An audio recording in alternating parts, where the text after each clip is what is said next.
Find the task that you do enough times a week that you're like, this is so repetitive. And if you can just figure out how to ask ChatGPT or any AI that you have to help you do it, right? It's like, okay, great. That's a good place to start because that will build your confidence in just using AI. Hello and welcome to the Worthy to Lead podcast. I'm Christiana Corona, your host, and I'm so glad that you decided to join us for today. We have a special guest. This is Blessing Richardson. Welcome to the show, Blessing. Hi, everyone. And the topic for today that we're really going to be diving into is something that I hear leaders talking about all the time, which is, hey, my boss said, go use AI and make everything faster and more efficient. And, what does that even mean when you are leading a team, you're stretched thin, you just went through layoffs, you are new to navigating AI, and you just haven't been doing this your whole life? What does it even look like to make that a reality? And so today, Blessing is going to join us and really talk through some of this from her experience. She is an AI strategist. She is a former engineer. She is someone who's very familiar with this struggle. And we're going to hear a little bit more about her thoughts on this topic. We're going to hear about what she's making that's really cool and how you can start using some of this AI capability to your advantage to amplify your creativity and capacity, not to replace you. So with that, I'm going to let us just dive right in and let Blessing introduce herself. So thanks for being here. Thank you. Thank you. I am really excited because I spend most of my days working with non-technical founders, helping them adopt AI in their business. And so to be with an audience that is more on the product side, I feel like my inner nerd really wants to geek and we're gonna try and keep that tame a little bit, but I'm really excited. I have worn many hats in the digital world. I was fortunate enough to figure out how to code before I graduated high school. And so by the time I graduated, I'd had a graphic design, web design, picked up photography, did a lot of coding through college. My first job was at a cloud company, right? And so I've been deep in tech and technical development for quite a while. As I moved into consulting, all of my consulting is in software consulting, right? And so I've just lived in this space and have worked with startups and solopreneurs and enterprise teams trying to help them really adapt technology into their products. And I've always found that the UX problem exists everywhere I go. There's always a UX element, even being an engineer, when it is building solutions for corporate teams, right? Then internal products, your customer is the company, which creates an interesting tension point, right? And it's kind of hard to get people to sit down and actually figure out what they really need from a UX experience. Everybody's ready to tell you what doesn't work and what they think is the right solution, but it's really hard to get okay, what's the why of what we're doing, right? When I was in DevOps, it was interesting because everybody goes, DevOps people automate all the things and they're super smart. But then DevOps presents a different UX problem a lot of times because yes, we're helping engineers, but then we're also trying to present information to business leaders. So when things go down and there's a fire, right, we don't have to run around. How do you empower leaders who don't live in tech to see this deeply technical thing? And so from every facet, I can keep going. There's always been this UX, which I think sometimes is used interchangeably to say this really empathetic side of the technical solutions we're making, right? There's somebody on the other side of that. How do we give them a seat at the table so they can show up and be the best confident and competent selves without having to be as technically competent as the people who are making these tools? I'll just say I feel very seen right now. I love that. And I feel like you are really a translation layer. A lot of what you're doing is saying, okay, I understand how all of these things work. And how do I take that and turn it into terms that other people can understand, right? And not forget the core of the problem we're trying to solve. What is the core problem? We're not just making shiny new technology for the point of making technology, right? It actually has to solve a problem. And I feel like that's actually a great segue into the headlines that we're seeing right now, which is, leaders everywhere saying, let's go invest in AI. And big changes are happening across the industry. I mean, there's so many companies that are laying people off for AI, making big bets. Amazon, Meta, Microsoft, IBM. And then you have consulting firms, like McKinsey and Bain that are investing millions of dollars in AI, and the results that they're getting are just sort of lackluster. They're not getting the returns yet. that they wanted to. And so there's this sort of friction or difference between, hey, this is a shiny technology that's going to change everything. And then over here, it's like, well, we're not really seeing that manifest yet. So I'm curious, just from your perspective and the companies that you've been working with, what are you seeing in the field? The energy around watching what looks like a whole class of work kind of get burned down because of AI. It is interesting from this perspective because as much as I help people deploy it, I also build these solutions myself. And I use LLMs every day. And so watching the investments and decisions is pretty interesting because I'm like, so we all know AI can't replace people. Like I know you know what I know, especially when I look at the tech companies, right? And what I really think we're observing are companies that saw the dot-com bubble and they realized like, oh yeah, people who didn't think that innovation was going to change things dramatically, we don't really talk about them anymore. And they know that small companies are nimble and are adaptive. And so what I'm seeing is really a preemptive strike in a lot of ways. We need to become more nimble, and we are betting that AI will become so capable that it will replace people. And I think that's the reality of what we're seeing. It's a bet that a lot of companies are making. I don't think it's going to pay off probably in the next 5 or 10 years. I just don't, because of what I see with LLMs. And that what's fundamentally missed a little bit is that LLMs are amazing prediction models. They will only predict really well based off of how much information we give them and the quality of the information we give them and how well they are trained. And because a lot of these general models are trained on like, I don't know, all the world's capable information, I don't even know how to put it. Like we just train them on such large data sets, right? You end up with what I like to call a very capable intern. You can do so much. You are young. Your brain fires really fast. You are so capable. You got energy. Like if I need you to be in early, you'll be here and you'll stay late if we need you to, right? You're so capable, but you are untrained in my business, in my customers, and what is our unique value proposition. You are untrained in what we have learned through experience and what has made us mature, right? And our expertise, which means that you are capable, but you lack deep experience and context, which means that we can't just let you loose, right? And these organizations are realizing, I imagine, with these failed deployments, that you can't just let AI loose. The amount of work you have to put in to end up with something that you can literally say, I trust you like I would somebody I hired after 12 to 18 months, that it is an amazing amount of work that goes into it, right? And so that I think that's where that's coming from. But I think it's people, though. Rest assured. A lot of people are course correcting and quietly hiring people back, I think, as contractors and as advisors. For all reasons set aside, we're not going to go there. But these jobs are coming back, I think, slowly. The reality is, yeah, a number of jobs will be lost to AI, but not nearly from what I think we're seeing. I don't think that's the reality of the situation at all. I think that's first very reassuring, but then also begs the question, so if you are someone who sees that it's going to be the pendulum swing back, right? Like, okay, there's going to be this boomerang. It's like people are going to get really excited. They're going to go all in. They're going to get disillusioned. They're going to come back. They're going to need someone to steer the ship. Like they're going to realize, oh, I need the strategy. I need the experience level of the person that was there. So as you think about that, like what are some of the things that leaders should be thinking about then?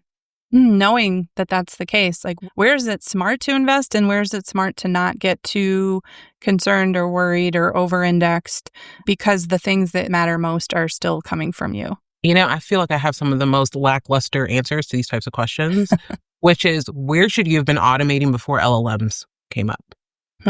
Right? Because at the end of the day, the most successful deployments I'm looking at with AI are the ones where we're taking AI capability and putting them into automated workflows. A lot of the true agentic deployments of AI are really struggling because of the technical limitations around agents just doing what we need them to do without us being able to explain every single thing it needs to do and then it comprehending that, right? And so I think the better question for somebody who's sitting here in kind of middle management, looking at their team going, what do I do with hiring? How do I manage my team now? How do I lead them? Is asking, gosh, what are the things that we should not be doing? And I look at that and go, the only reason why I'm obsessed in my own business about automating things like putting tasks in my project management tool and putting files in Google Drive is because Google Drive and task management was foisted upon me. Like if I did not have these tools in my life, I would not be trying to automate them. So where are things in your day to day where you're like, gosh, this is a tool problem. This is a technology problem in and of itself. If we can get in a room and have a conversation about customers having an issue on the product, there's a feature request that comes in. What is the best way to solve this problem? That's all stuff that can happen in an analog way. It's the stuff after that. So we now came to some conclusion and understanding because we work in a digital and a lot of times asynchronous and remote space. Now we have all these tools that are in our communication layer of our business. So how do we take the decisions we make in the meeting and then share them throughout our team for visibility so that the right people know, not just have access to the notes, but have the right context at the right time? How do we empower them to have that? I think those are the types of things you automate, the friction around your work, but not your work. Because I think it takes much more time to build an AI assistant that can actually help you with your work. And I see a lot of what we do in creating product as us being artisans with a digital medium. So if I consider us as artisans, I don't think many of us are too jazzed about the idea of having an AI that does my job. Because part of what I do isn't just doing the job. It is the creative nature of what I do. I enjoy this. It is as much of an outlet as it is a means of income. But there are parts around this I don't enjoy. There are parts around this that maybe I do enjoy, but in the grand scheme of the team and in the organization, we need to find a better way to delegate this. And maybe AI is a solution. So that's kind of the way I'd go back and look at it and say, let's kind of move AI out of the forefront and just ask the question, what are things we should be doing really, really well in an analog fashion? What are things that we should be delegating extremely well? And will AI help us to do that better? There's something that comes up when you were talking about the things that we shouldn't have been doing anyway. I think we have a lot of conversations about prioritization, prioritize your time, do more with less, right? All of those kinds of things with or without AI. And the people who really thrive are the ones who can get extremely focused on what it is that they have as a superpower. And eliminating those distractions, eliminating the manual work, the things that is not adding value to what you do as a superpower. And I think that's what you're calling out, right? Like the artisan in us, the creativity in us, whatever is blocking that, whatever is getting in the way of that, that is prime time for AI. Like, let's go take that off your plate, right? Like, summarizing your notes from the meeting and then sending it out to your team or things like that. And I think a lot of times we get confused that we have to be doing all of those things or owning all of those things. And I think that, if we see it as an opportunity to really unleash our creativity, to allow ourselves to have that focus more, it really does become this interesting opportunity at work that maybe wouldn't have been there before.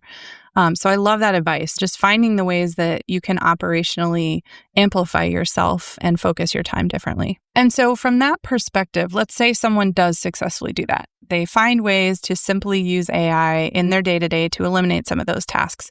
What are you seeing as far as creative uses of AI where it's like helping people to be more innovative or think differently or try new things that maybe they wouldn't have before? The simplest way that almost like it's like tool agnostic, almost like industry and team agnostic, is actually asking different questions of AI. So we know that ChatGPT is one of the largest, they have one of the largest user bases, I think, that span not just corporate, but like just consumer, right? Use as a whole. They're kind of like the AI. We almost use it like we use the word Google, right? ChatGPT. And I say that because if you're using ChatGPT, you'll notice that when they rolled out the GPT-5, that model, people were mad. People were really, really frustrated because it changed the interaction. And it wasn't as personalized, right? You couldn't really get it to be kind of like your best friend or your confidant. And I personally never use AI in this way. I treat it and think of it like a robot. But GPT-4 had a lot of characteristics that made it feel very familiar. And there was a lot of pushback around that. And I found that with GPT-5 and even 5.1, if I am asking questions that are not so much like, tell me what I want to hear, be my friend, be like my girlfriend, be like, just be something close to me versus saying you're a tool and I'm asking you a direct question, it changes my whole experience with AI. And so if you're using LLMs and chatbots, and I think we go to them and we ask questions, hey, help me with this and help me with that. And I think our engagement starts kind of one-sided. We're like, can you do a thing? and then somehow it becomes conversational. I think there's a gap in our maturity when how we use AI to ask it to be a critic. Ask it to kind of asking it to be creative in a way. And yes, I know AI isn't truly creative, but when you ask it to play this kind of counterpart, to be the critic, to be the thing that sees the gaps, there are always opinions and perspectives that kind of come in the conversation that you just might not have naturally seen. And so I think that's a way that anybody in any discipline or background can go to AI and say, help me think about this differently. When I use any of the code building AI, so I use Cursor to do a lot of my building on the side, and that is IDE that has AI integrated so you can build apps, right? Again, I do have a bit of engineering in me, so I like engineering AI tools. But if you're using things like Lovable and all these kind of other apps that let you build things, you could actually ask it, is there a better way to build this feature? Is there a way to make this easier? Just asking the question. Don't have it go and write it and design it for you, but just ask the question. Is there some other way? And I think whenever I ask LLMs that question, the way I get better answers is by saying not what I want it to do, but giving it the context around the people I'm trying to solve the problem for and the problem itself. So taking off the solutioning hat that I'm so good at wearing because a lot of my job is solutioning. So you know what? I'm not going to prescribe an outcome to you. I'm going to tell you where I am, where I'm stuck. I'm going to tell you where I want to go. And I'm going to ask you, is there a better way to get there? I love that. And that's reminding me of a couple of conversations I've been having recently with people in a similar way. I'm going to go back to the thought of the critic, the other voice in the room that maybe you don't represent that voice, but it is the client you are trying to attract. It is the stakeholder you want to win over. It is the executive leader who you just can't seem to say the right thing when you present your work. I've seen people training like a character, training characters in their world, varying characters and saying, this is what they care about, this is who they are, this is what they do, and then asking them to play a part and saying, okay, read the post that I just wrote and tell me what's missing. Tell me what I could have done better. Help me to figure out a different way to say this more concisely that you're going to resonate with. And by the way, this is your experience level in the company. This is the problems that are keeping you up at night, that kind of thing. And I just think that's so brilliant because it is one thing to be able to say, I can bring certain things to the table and I can make myself the smartest in the room. But when you allow yourself to create other characters and then almost like role play what it is like to either share this message or build this for them. Like I'm even imagining the team I used to be on at Amazon where we were delivering app features for drivers who are out on the road. And we know they struggle with so many different problems each and every day. And if the model knew what those problems were and we could show them some of our prototypes and our mock-ups and have them say, well, what would this driver think is easy and what would they be confused by or what would they not like? And just get more of that resilient feedback. Like it's super easy to do once you have those characters established. It is fantastic to do. I see this come up a lot in the kind of micro business coaching space where it looks like it's marketing copy. I don't know if you've seen a lot of that space and that offer where people say, hey, who's your ideal client? You know who your ideal client is? That's fine. Go to ChatGPT and ask it a bunch of questions. And then it'll give you a customer or even a user profile. And I help some of my clients do that when working on their products. We don't have enough to pull from to really build a real user profile. I go, hey, great. Let's maybe use ChatGPT. Here's the thing though. I think about going to AI, just saying build a profile. Again, it has this massive knowledge base. It will pick a bunch of things to put together, and sometimes it's great. And I did that myself earlier in my business when I did not know how to take what I already had and make better profiles. I was like, well, I don't know. I'm having this problem. This person's giving me this feedback. Let me tell ChatGPT a little bit about this person and build a profile. And then when I got to a point where I realized, why am I making things up? I have transcripts, I have recordings, I have a lot of lived experience with certain people. What if I actually take 20 to 30 minutes, record myself talking about this person, some of the issues that we had. And again, not necessarily saying oh, this person has this characteristic, but again, explaining the history of our relationship and what are the problems that we encountered and what are things that went really well. Right. And then I can go back to AI and say, I need you to make me a really realistic profile that matches this person or these groups of people and make a profile for this purpose based off of what I've given you. That has given me far better profiles right? Than just asking it and giving it a blanket persona, because now it is tuned and understands my world and my niche and my use cases and the people that I actually work with. And so I think, yes, profiles are an amazing tool because you can get AI to simulate and impersonate someone and get you further whenever you're working on, a design or a solution. But the more we put our real experiences in there, the better those profiles become and the better the interaction and really the simulation becomes. So, for example, you're talking about conversations that you've recorded. So maybe meetings that you've recorded where you're talking about things and you're hearing people's questions. Do you make it a standard practice to just record every meeting that you're in now for the purpose of being able to later use it or feed it into something? Or what are the things that you find the most valuable to keep? I'm gratefully in an environment where I can bring my note taker with me to the vast majority of my calls. And so I do. Apple has voice memos, and then I use an app as well that's really helpful for me to do recordings. And I find that if I'm in an environment where I don't want my note taker, I kick it out. And again, as much as we love AI, sometimes the transcriptions are wrong. Quite often things are wrong. And if it gets critical parts wrong, that changes the whole thing. And so I do have an automation that receives my transcripts when they are recorded. It creates those notes. It sends me a message in Google Chat. It loads into my project management tool. It sees if there's certain people on the call and shares with them. It's this whole process. It does this whole bit. It's really great, right?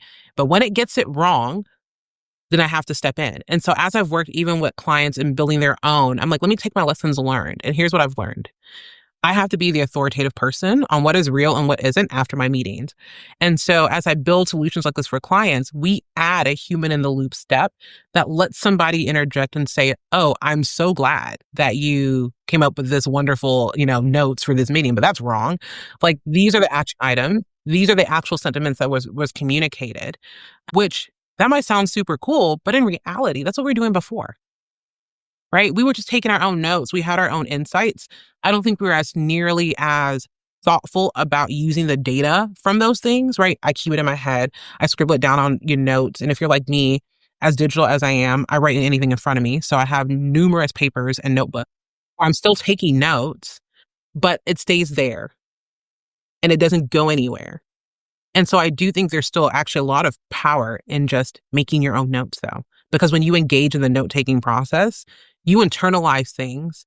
And I think when we delegate to AI or delegate to technology, a lot of us don't realize how much information context we lose. Like, it's just gone. And so totally, it's like, oh, the AI has it, so I don't. I have the transcripts, but I stopped using some of the automated note summaries just because I was like, it's not capturing the right messages. And so what I prefer to do is write a bunch of messy notes and then have it format it for me. But it comes from me first. Like, I am the one who is delivering that particular value. And then, I'll link the transcript and other things. But I love that you have all of that automated. And I'm sure there are people who are like, ooh, how do I do that? It is helpful when capturing people's real voice is actually the point. But when it's not, for me, it's just like high-level summaries. If we talked about dates or rescheduling things, like, I need that pulled out of it. And then action items, and I just filter out things that aren't really action items. But the way I've gotten my business to work really well with that is that, funny enough, we go back to SOPs. I have SOPs that my agents read to know what is important to me based off of what kind of meeting it is. Because that's why I have my custom workflow. Because just having an AI go, oh, these are your notes, these are action items, that's not true all the time. Right? And I have different objectives for different contexts. But you know what is still a lot easier than building all of the automation? Just taking your own notes.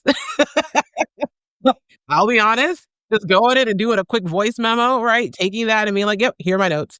And then you share them where you need to share them. Yeah. Sometimes, the A to B is so much simpler than we make it. So in your business in Selah, I know you're making a lot of custom tools for people. I'm just curious if you have like an example that you can share of something that you're excited about that you've used AI to really change their business, like more than note-taking or more than organizing a file. It's like actually changing the way that they work in a profound way. Yes. So note-taking, funny, yes, we're talking about note-taking because it's one, I think, the first ways that a lot of us interact with AI, having that meeting recorder join the call and do its thing. But I did a webinar series earlier this year about AI. And when I talked about like meeting notes, people really tapped in a way. And I was like, why do we care about that? I was like, wait, like one, I had already automated it. But two, then I was like, I thought we want to talk about how AI can show up and do like your expense reporting and how AI can help you do client deliverables and like doing deeper analytics and research and like doing lead research. There were some questions, but the meeting thing really piqued people's interest. And finally, I was like, okay, there's enough of you that are showing up and engaging that I have to figure out why you care so much about this. And as I began to kind of go through things, I realized meetings create a flywheel of a lot of things, right? If it's a sales call that I'm having with someone, then there's a lot of insight to understand what helped me land that sale and maybe how I lost that sale, right? And how people were speaking, right? Voice of customer comes out on those calls, support calls, whenever we are doing just interviewing customers in a product space, right? I want to talk to users. What are they actually saying? There's so much in there. I think also as well, there is a lot of thought leadership that happens. Just like we're on this podcast now and we're recording and we're having a conversation. I can get on a call with a friend and we could just shoot the breeze and have a great conversation. And we say some great bangers. We're lost. And we're like, man, this should be a podcast. And maybe we didn't have the conversation with the intention of it being one, but that meeting actually had some really great highlights and quotes that we could have used in our thought leadership and in our content marketing. And so when I start to look at meetings around the objective around the meeting, then there is an amazing flywheel. And so my clients are coming to me saying, hey, we are on calls because I work with a lot of strategists and consultants. We're on calls all day. And the amount of work that we're creating is so high and we're not able to keep track of it. And so funny enough, solving the meeting problem is one of the things I've been doing for people with custom agents, and helping them pull those things out of the flow. How do we get the agent to draft an email that isn't just like a stuffy draft, but maybe it taps into your CRM. It looks at the history of your relationship with someone or your project to say, you know what? I see that you've been talking about the same thing for the last 4 months, and this has changed a little bit over time. So let me contextually draft a good draft for you, right? And so how do we build more context into the agent to make it more accurate? So those are kind of the things that we're doing around like from meeting to update the CRM, save the good version of the meeting notes, share those notes. Let's pull the voice of customer insights out of it and really creating all those functionalities, because in truth, we do those things at different points, which is not as intentional. Right? We do it in the debrief. We do it 3 weeks later when that little comment comes back to us. But it helps to kind of have those things done after certain meetings. It doesn't have to be everyone, but just have it ready for you. So that way, when you're ready to show up and engage with that perspective from a meeting, like what did they really say? Like I know we just did these 3 things and we made these changes based off what they told us, but what was that sentiment? When you are ready for that feedback, the information is there. So that's literally a whole bucket of implementation I've been doing for people. It's the meeting analyst. Isn't it funny? You think like, oh, wow, it's got to be this really big, fantastical, exciting, shiny thing. And really what it comes down to, from what I'm hearing from you, is those micro actions and making the most of those micro actions that we're doing anyway, but not losing the learning and not wasting the time in between. It's almost like the movies where you have that assistant that is always with you, always there right behind you, who's like, oh, yep, they want that done. Okay, I'm going to go do it. They want this moved. Oh, I noticed this thing about this person. And so maybe next time we should try that. And it's like all the thoughts, all the things that if you slowed down, you could remember and think about, but you're moving so fast and you're jumping from meeting to meeting to meeting that often, it does get lost. And so I love that. Like just not letting those things fall through the cracks, but taking that and evolving and learning from it. That's fun. So as you think about leaders who are in this type of environment, they are in those back-to-back meetings and they're running from thing to thing, is there simple things that they can start doing that will help them to take advantage of that, or do they need to create some sort of a custom agent that can do all of these things? Or are there like more manual ways you can use AI to do that today? The reason why I do that is because I'm run a micro consultancy, right? I need to do those things. I think if I were to put on my kind of engineering lead hat and go back to my corporate days, unless I was just slammed in middle management with constant meetings that I didn't have time, I don't think I would invest in that way. What I would do looking at AI is say, okay, what are the routines of my job?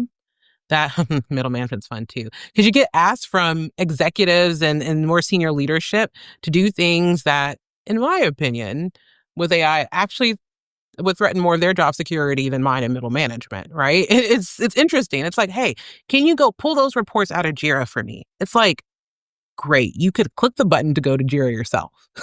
You could, but you need it from me, right?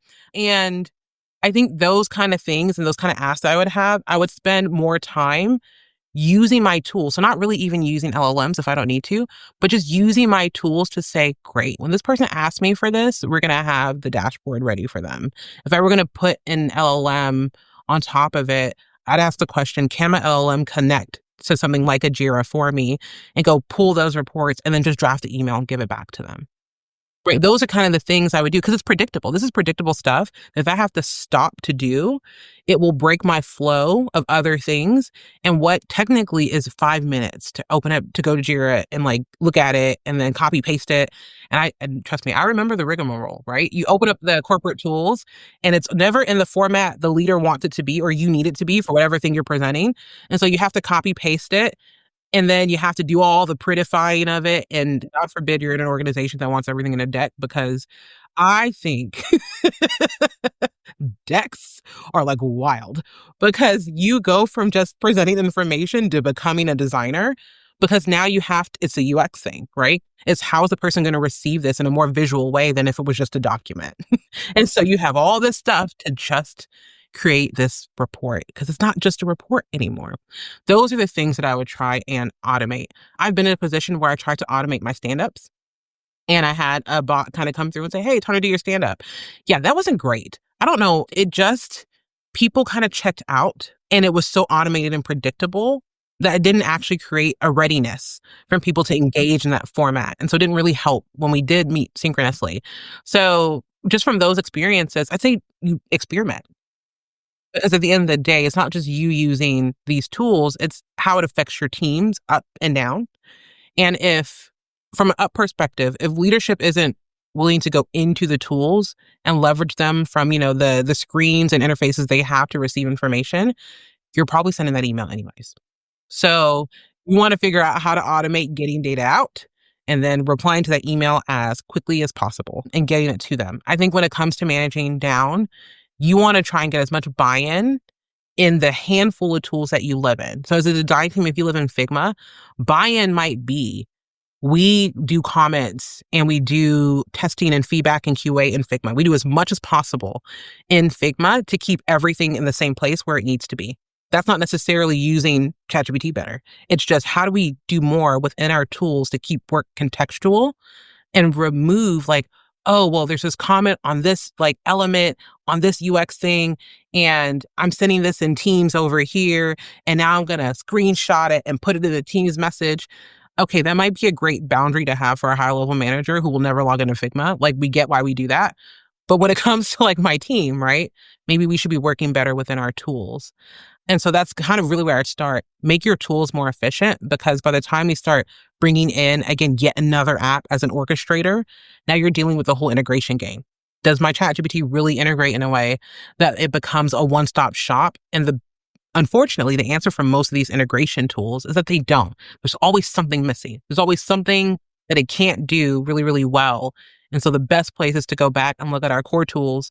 What is the workflow we can set up before we bring in an integrator, an integration product, and then only integrate what you need to from there? I think that's really wise advice because we can really go down a rabbit hole in all of those scenarios and waste our time and end up wasting so much time trying to make whatever that thing is efficient that it doesn't actually get the job done.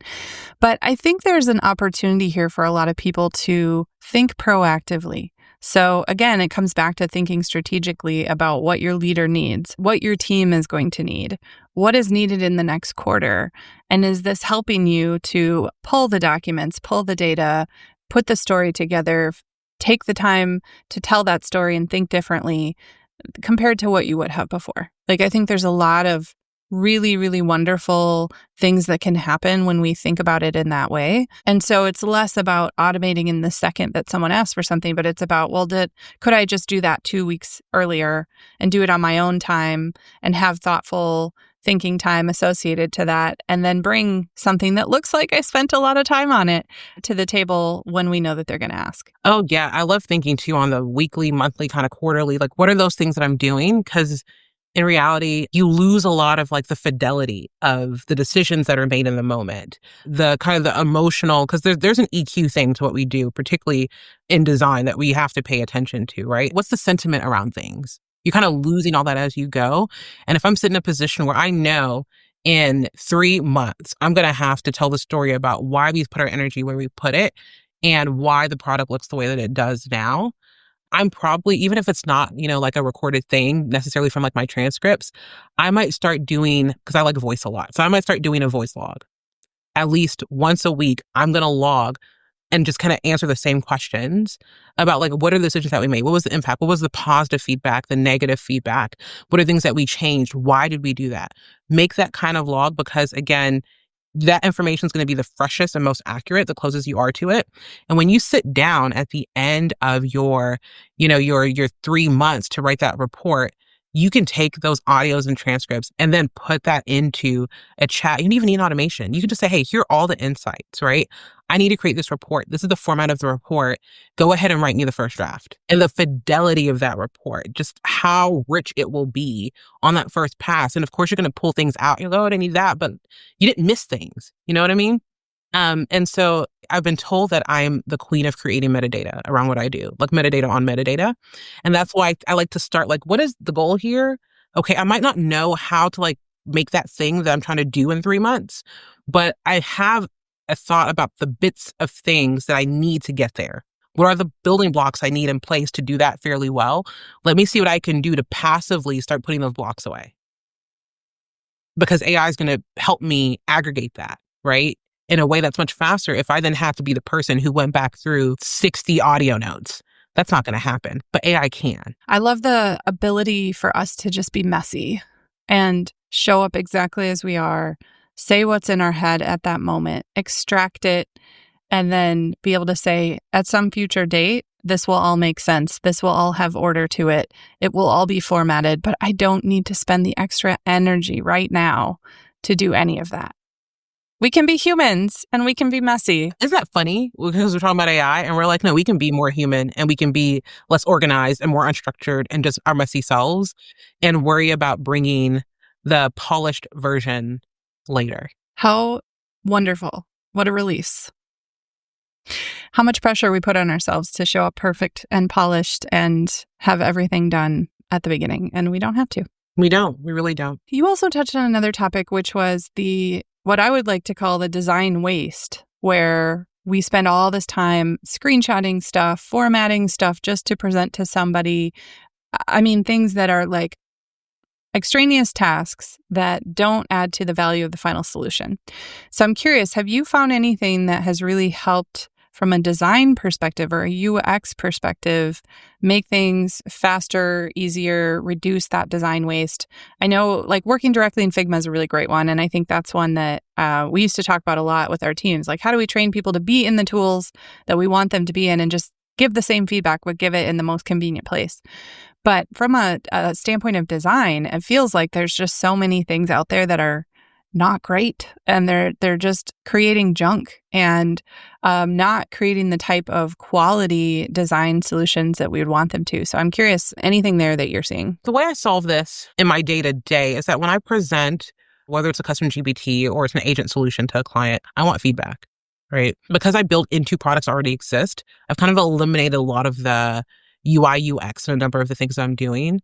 However, I still need to know, the UI, but I still have this UX. How are they experiencing what I built? And this is where I go a little bit away from what people might think, and I do calls. I've gone back to doing calls because if I am trying to solicit insight or feedback for somebody who doesn't know how to look past the initial responses, right? The initial things like, the equivalent might be, I'm going to show you a screen and you're fixating on the blue button doesn't have your logo in it. And I'm like, wow, that's not the thing right now. Me giving you that design to go review and not being there to guide it and even remind you, hey, this is where we are, right? These are things that really, really matter. Great. I hear that feedback. Yes, we can fix that. Totally easy to fix. Let's go back to these things that we said, right? And the redirect is, what is the end goal? What is the experience that we all agree that we're trying to create? If I can't be on there to coach that out of them, then, or really coach, I'd say if I can't be with them to coach them through that review process, then the ask for the review doesn't really make sense anyways. And so that's where I give my time. And I remember that in this interaction, this person is not an expert in the solution. They don't know what we can do, what we can't do, how much time it takes to do something or not, right? They're just giving their gut reaction because I probably just asked for a gut reaction. So asking for, I think, a bit more qualified questions that help them give more contextual answers, it makes everybody happy because at the end of the day, they're going to get what they need and what they want, and I'll be able to give it to them. And so that's where I found just get on the call. Yeah. Yeah.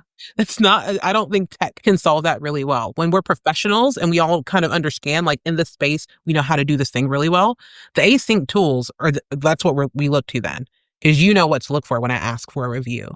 But when my client doesn't or their team doesn't, I have to be the one to guide them through that process, and I need to be willing to do it. I think that's a great example of where quality can fall off a cliff when we're inserting AI at the wrong moment instead of the human intelligence and negotiating what is a good answer, what is a sufficient answer, where do I need to push back? Where do I need to challenge my client or the stakeholder that I'm working with and say, actually, I don't think that's going to accomplish the result for what you want? No.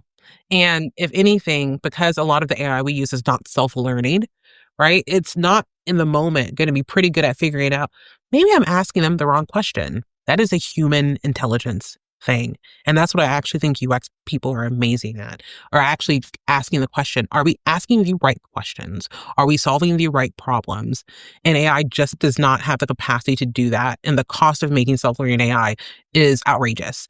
So we're going to need a lot more people who ask better questions. So when it comes to product and design leaders who maybe are trying to come up with the next best way to innovate within their space, they want to try a lot of things. They want to experiment. I think that's one of the beautiful things is when you get into a company that gives you the space to go and try things and fail and experiment, you want to be really proficient with how you create those prototypes, how you create those scrappy first things to learn from. And I'm curious from your perspective, do you do any of that type of prototyping, like rapid prototyping or putting concepts in front of customers where you're trying a lot of different things before you get to that sort of final finessing or here's our final design system we're working within or the constraints?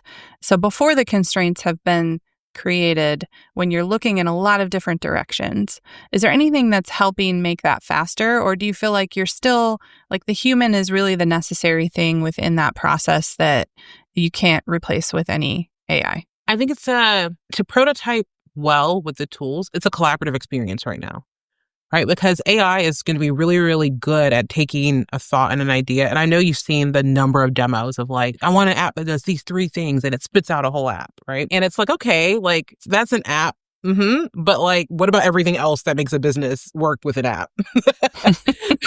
Right? And if I'm prototyping with AI, it's really helpful to prototype, but I can imagine within an established product, you prototyping with AI and it doesn't understand your UX guidelines. It doesn't use your components, right? It's not adhering to all the rules and guidelines that you put in place. It doesn't know what to do with that kind of, like a guidebook or your brand assets. That's kind of pointless. Because now you're getting things that might functionally represent what you're trying to create, but now you have to go back and you have to make it adapt to everything else that you have in place. And so when it comes to using AI to rapid prototype, I think the value is gained when you rely on AI more, the more context AI has to do it like you and adhere to your guidelines, right? If you're in an environment where it's not doing that, and a lot of times I'm not, right? I'm just prototyping simple things. From a UX perspective, you got to use tools that just have AI functionality to prototype. And I'd say don't be so in your head about it that you don't play. That's the thing. Because like these tools can seem intimidating. And if you've been in the industry for a while and you have a lot of experience, it might be very off-putting to hear that you can just say whatever and the AI will go do a thing. It can be very off-putting. But you should do it because after like 4 times, you'll realize the limitations. But then you'll begin to see the benefits of speed. And a lot of it really is, it's speed. It's speed to getting something tangible. And when our clients and customers can see things, then it becomes real to them. We can imagine them because this is the medium we deal with. They can't. And so that's the benefit of actually creating your tool set, which is something I think is left out of a lot of conversation with AI. When you use AI, you end up creating your own workflow with your tools. You end up knowing how to talk to that AI yourself because every model essentially is different enough where you have to learn how to talk to it to get what you want, right? And so when you end up picking an environment to say, I'm going to figure out how to use Google's new product for doing prototypes, right? I'm going to use that. That's what we're going to use. Try that for about a month. Figure out if you can get it to create your prototypes the way that you need. But you're going to learn how to talk to that model and decide whether or not this is worth keeping around. But you got to be willing to play. And so the first thing I would do is not really try to use it in a production environment.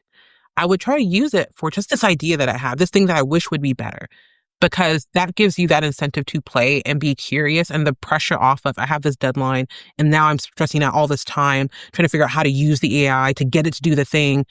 Take that off the table. Because if you can just play with it and learn how to use the blocks of AI, then your Lego project becomes not just a cool thing, but it's like, oh no, like we used our Legos to make like this, like, this grand model of this real world structure that we're going to now have engineers build. People go, how'd you go get Legos to do that? Well, you played enough to understand what you could do, and then it became real. And I'd say I'd take that same approach. The thing that I think people get challenged with is they learn how to make a prototype really fast and they can make it do like one thing or two things or something like that. But then when it comes back to, okay, great, now it looks like it's done, so let's deliver it. The gap between what it is and then, oh, but we haven't thought about the 37 other use cases and what happens when this error happens. And oh, it doesn't actually click back to the other page that we needed it to. And, all those micro decisions that then have to be tuned in or dialed in. And then it's like, in some cases, people have to start all over because like, oh, I can't adapt the AI to do the thing that I wanted it to do. And therefore, it's kind of like we're starting over from scratch and then actually building a real thing anyway. Like, are you seeing ways of people being able to do the rapid prototyping and then actually take that all the way to delivery effectively? To delivery of a finished design or delivery of a finished, like, developed product? Both. Oh, absolutely not. The models aren't good enough. I have built so many of my own fun little agent apps, like apps that help build agents. And I tried using AI code editors to do it. And I went all in on vibe coding for like 2 weeks. And finally, I said, if you had to employ me to take over a product somebody vibe coded, I'd probably say no. I don't know if you could hire me at this point to take over a totally vibe coded product because of the amount of technical debt in the products, right? The models they're not like our brains. Funny enough, we have really interesting brains for all of the experiences that we have as humans, the things that are seared in our memory because of emotional and traumatic or joyous moments, right? Our brains have an interesting way of doing recall, but they are fairly reliable when they work, right? And even when they don't work really well, you still get really interesting things out of our brains. Models have a context window, which means in a really technical computer way, there's only so many lines in a file that this thing can remember and then just starts to forget. And it in no way compares to what our brains can do. Why does this matter? Because when I'm working on a product, I'm not just working on it in a series of, 1-hour sessions over like 20 hours. This product has a life, right? It is this weird, inanimate, yet living thing that we always update, we always iterate on, we improve. And so if you have a product that has a company and that product has aged around the age of your company, where is the AI model that's going to somehow understand, at minimum, let's say 5 years of product development and growth, of learnings, of feedbacks, of just iteration and improvement, of dead code, legacy code, things that we did and we remembered why we didn't do them, right? All that tribal knowledge, there is no model today that can comprehend and sit at the table like an actual person and bring their tribal knowledge and lived experience to make that small change when you say, hey, we want to move the sidebar to the right side.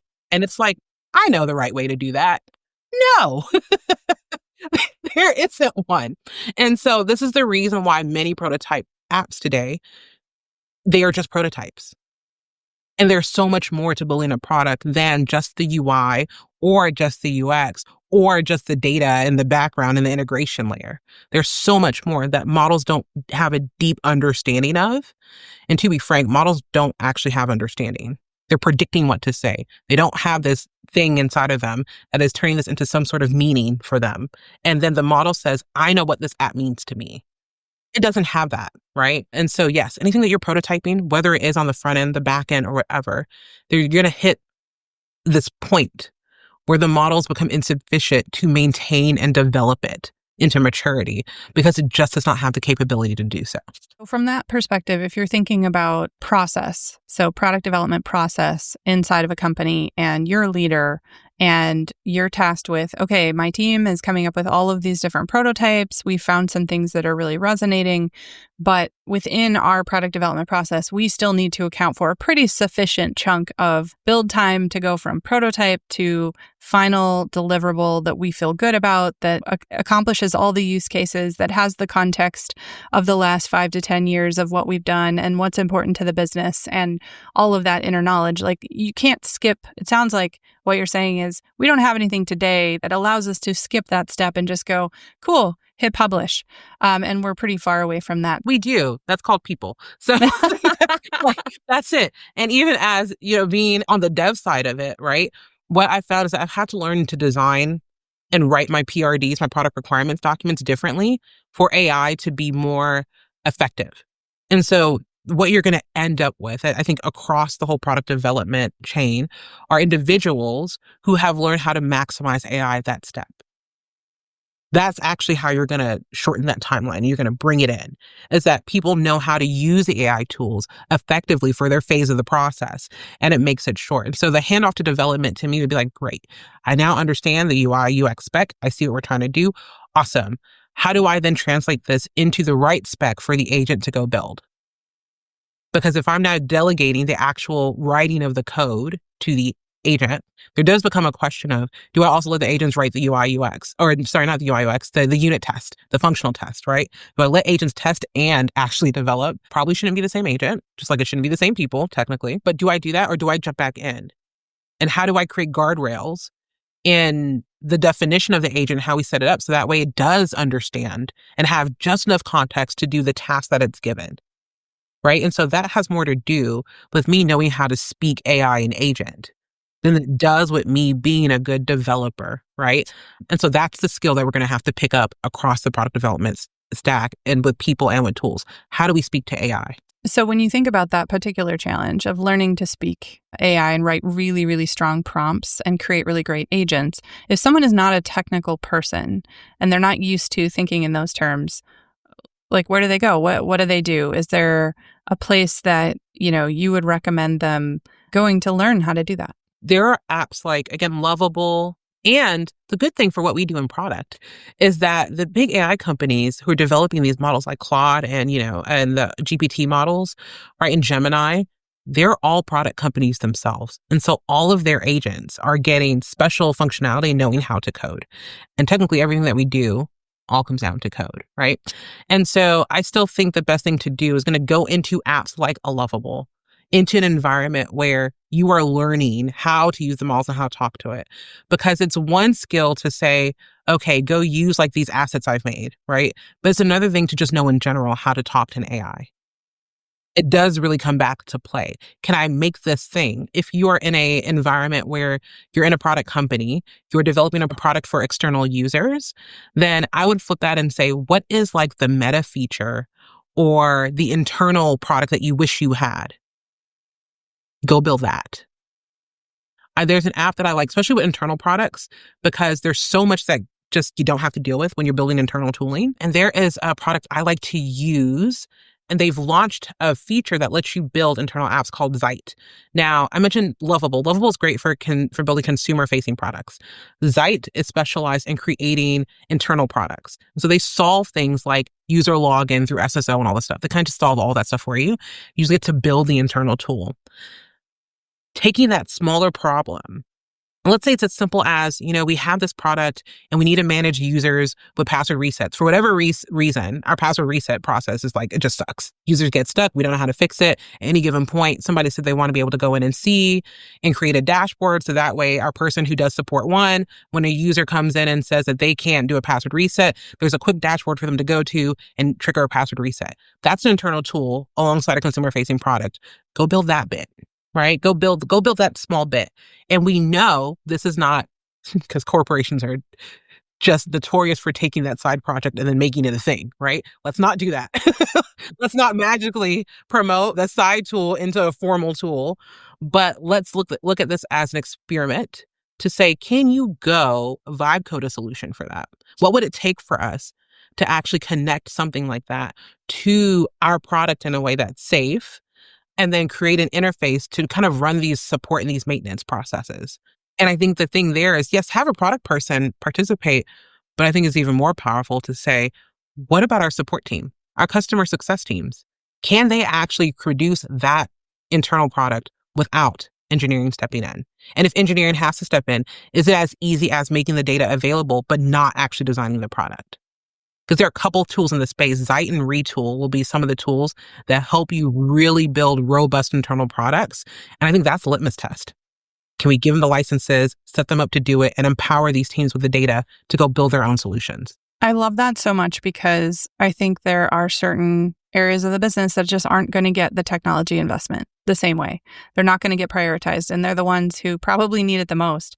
And what I'm hearing you say, and I just want to make sure that I'm framing this up correctly, is if we think about tackling AI tools in identify a single task, identify a small bit, build a bunch of those small bits, and make sure they're reliable, repeatable, we get it right every time, then later you can take those and aggregate those and turn them into a more complex tool. But rather than tackling something that's going to have a lot of moving parts and a lot of assumptions and a lot of things, like breaking it down to the simplest Lego blocks, I guess, and trying to get each individual Lego right is the type of experimentation that you think teams should engage in doing every day. And, I know I just kind of painted the picture of building an interface to do password resets, right? Because I think that feels good to us, but because I always brought an engineering spin to what I did, and I kind of worked in the middle when I was in corporate, I would first just make like a fun little command line program with no interface. And I think it threw off a lot of people, but I'm like, there's no UX problem to solve.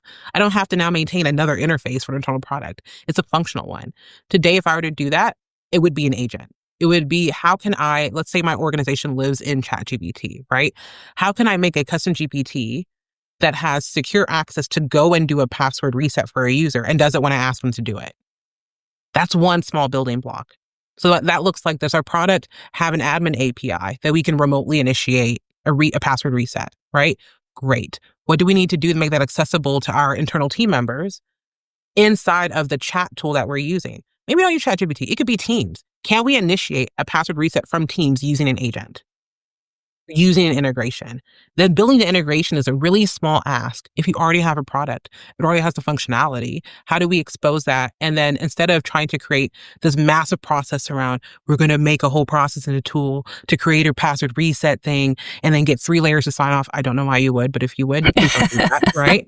How do we give those team members that little functionality to do the reset? And then we let them build the best way to integrate it into their own team tool stack. And then we see that result in leadership, upper leadership going, man, we don't see the red indicators on the dashboard telling us anymore that customers are mad because they can't reset their password. As a matter of fact, we've been able to circumvent it. How do we circumvent it? Well, the customer support team made a tool to do it. That's fantastic. Should they be doing that? You know what? Let's talk about that and put that in the backlog as a story, right? So we solved 2 things. We identified the problem, we sensed the problem, we came up with a short-term solution, and now we can still escalate it to a long-term solution and improve the customer experience as a whole. But we didn't get lost and stuck in the middle for weeks and months, and now are dealing with user acquisition problems. Yeah, that's brilliant. And I think it helps at least prove out the value, to your point. Like, you can make something really fast, really simple to prove out the value, and then maybe you'll know, is that actually as valuable as we thought? It's ensuring that we don't have so much waste when it comes to engineering and time and process and all of that to release tools that people don't want. And I think that is one of the biggest blockers for people who are starting, whether they're inside a corporation or outside, is assuming that what you're building is valuable and that people are going to love it and need it. And sometimes they don't. Isn't And that so this way, always the there's much less assumption? risk. It's just like, I think it would make everyone's life better if this thing did this. And it's like, maybe there's like all the 5 of you, but you no longer have to say no. Go build the thing for the 5 of you and we'll see what it does. That's right. I love it. You all get your shiny your little thing. And then you can tell me later, like, oh, actually, I still had to interject myself and finish that process anyway. Okay, this has been such an amazing conversation. I feel like I could just talk to you all day, and I probably have 25 more questions that I could ask, but just want to wrap things up here. If there's just one piece of advice that you would give leaders who are maybe a little overwhelmed by AI, who just, want to get started, want to become fluent, but it's just all so much right now, like what would be a simple thing that they could start doing that's going to help them out? Find the task that you do enough times a week that you're like, this is so repetitive. So repetitive. And if you can just figure out how to ask ChatGPT or any AI that you have to help you do it, right? It's like, okay, great. That's a good place to start because that will build your confidence in just using AI. That is it. Just build your confidence in using AI. And then I think the next kind of, if you want to jump from like, I use AI to like, no, I really understand AI, right? If you're willing to endure a little bit of friction, this is it. Ask AI to help you with something that you are fairly competent at doing, right? And not necessarily producing an output like a design or something, but something text-based, right? Give me this summary, give me this report, reorganize this, pull these insights from this. If you give it that task and you ask it to do something that you're good at, what you begin to spot are the limitations very quickly. You start to know where it's kind of hallucinating and making things up. And then you realize, well, okay, since the whole point is to get AI to do this, right? What information do I have to give it to reduce the hallucinations? How do I need to give it the information? Just by going through that cycle for a little bit, you'll then end up becoming a prompt engineer. I guarantee it. You'll be more of a prompt engineer than anyone else, right? Because you have successfully figured out what information I have to give and how do I have to ask it to get a fairly consistent and accurate output every time. And that is what you're looking for. And so it really is something that you're comfortable doing, something that you're pretty good at, and figure out what it takes to get an AI to do it well. You go through that 1, 2, or 3 times, you will be so much more proficient with just about any time you see an LLM pop up. So you're not saying the answer here is to go to magical AI school. You're saying the answer is to play. It is to play. I mean, you can go to like a lot of the providers. So again, Google, OpenAI, Anthropic, they have these academies where you can go in and learn like the 1, 2, 3s. And if you're like an academic learner, like you actually thrive, then yeah, go do that. Because the plane doesn't work without having fundamentals first. You're going to want to go look for their academies and go through there. And they have specific versions for business. So don't get lost in like the developer engineering side. No, don't do that. Go to the parts for business where it talks to you how to use AI for business. But if you're the kind of person who's like, I just need this to be real, start with play. I feel like that's a perfect way to end off. And it makes me excited. Like, I want to go dive in. I want to go spend more time. So just like dedicating that time on your calendar, the way that you would learning any other thing, just put that on the calendar, make it a priority. And yeah, we'll see what happens. And I know that for this audience, you had put together a little something special. So do you want to talk a little bit about the offer that you have for my audience? Yes. One of the questions I do get a lot is, where do I start? And again, ChatGPT is kind of like the juggernaut, at least a name of AIs, right? And so what I've put together is a resource called About Me GPT. And you can get that at syl.2/worthy to lead. And what this GPT will do is that it will interview you. It will interview you about your name, what computer you use, what kind of apps do you use, some of your preferences. And the whole point is that it gives you a profile. It's a file that you can upload back to any AI that you use. And it just kind of instantly tells it about you. Because it gets over the frustration of feeling like, I don't feel like AI remembers me. Yeah, memory is funny with AI. So it kind of is, but really isn't. And so you got to be able to just tell it like, oh, this is me. So if you already have that file on hand, you just upload it and it knows everything it needs to know about you. And then it will also coach you through how to put your settings back into ChatGPT. So that's really helpful. So go ahead, grab that. It's free. get using it, because if you find that you're always telling ChatGPT or Claude, like, this is who I am, these are my links, right? This is my website, and you're just sick of it, this will help you get over that. I love that. And I feel like there's a lot of people who don't necessarily know all of the pieces that need to go into that when they're feeding an about profile. So that's beautiful. And then you also have kind of an upgrade to that, right? I do. So for anyone who's sitting here going, well, I am a business owner, I'm a leader, where I have all of this work and I work with specific customer bases and groups of people, and I just really want AI to know that. So I don't have to keep telling it over and over again. About my brand, GPT, that is an upgrade, and it will let you just talk to it about all the things. So I use it myself in my business. I told it about my background, my journey through tech and my career, why I do what I do with clients. And you kind of just pour your heart out. It guides you through all these questions, and it gives you 2 profiles. It gives you that standard, like, this is about my brand, all my links and all my stuff, everything about me, my mission, my value, like your value proposition. It does that whole kind of interview. But on the other hand, it gives you a file that takes your backstory, the why and the who behind what it is that you do. And it gives you a file to upload that, because I find that when my AIs know why I'm engaging with it and it knows who I'm trying to serve, it then has the context to actually give me things that make sense. And since I work with a lot of non-technical people, if I just go and I wax poetic on tech, it does not land. And so I use AI quite a bit to say, oh, wait, this is my audience today. Give me a different version of this. And it's always ready to do that because it knows who it is I serve. I love that. I'm gonna go use it today. So this upgrade is $14. We'll put the links in the show notes for people so that they can access it. And then if they want to just connect with you, where's the best place to connect? You can find me on Threads, LinkedIn, and Substack. My Substack is blessingeffect.com. That is blessingeffect.com. It's like a blog/podcast. We're trying to figure it out over there. But it is where I share a little bit of what's going on in my tech journey and what I'm doing. And then Threads, I prefer Threads over Instagram. So if I'm posting at all casually, it will be Threads. And then, of course, LinkedIn. Perfect. Thank you so much. Really, really appreciate your time today and all your insights. And I feel like there are just so many ways that we can take some of these things and apply them tomorrow to our work. We'll probably have to do like another part 2 of this at some point in the future and see where we're at with AI and how much has changed by then. Probably in, 5 months, it'll be completely different. But really, really appreciate your time. Thank you for coming on. Thank you.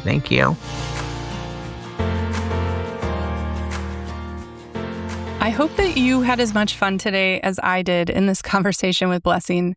She is just so enthusiastic about AI and has so many great ideas, and clearly has been able to see past the hype curve and to start actually creating things that matter. And so I hope that you'll take away some of the nuggets that she shared today, especially thinking about AI as your best intern that you've ever had, or that teammate that you're bringing on that is assisting you but not replacing you. Because I think that's what it really comes down to. We're going to continue to need your strategy. We're going to need your leadership. We're going to need your intuition. And those are not things that can be replaced. So find ways to make you more efficient, to remove the noise, to reduce priorities that are unnecessary so you can focus and use your human superpowers to their best ability. If you enjoyed this episode, don't forget to subscribe so that you get all the episodes as I release them. You can go to worthytolead.co/subscribe. And don't forget to share this with other leaders in your life who maybe need to hear these messages. Maybe they need a little encouragement. They are feeling overwhelmed, or they're not sure where to start, or they're being given these mandates like, go make AI a thing, and they just don't have any idea how to do that. Hopefully Blessing can provide some resource, some encouragement, and just a few practical steps to get started. And don't worry, we will include all the links and all of the offers and resources that she shared today in our show notes. So you can definitely go and take advantage of those, especially the offer that she created just for us, which is her About Me GPT and her Branding GPT. You're definitely going to want to get your hands on those. Until next time, keep showing up, keep doing the work that matters, and keep leading like you're worthy to lead, because you are. Bye for now.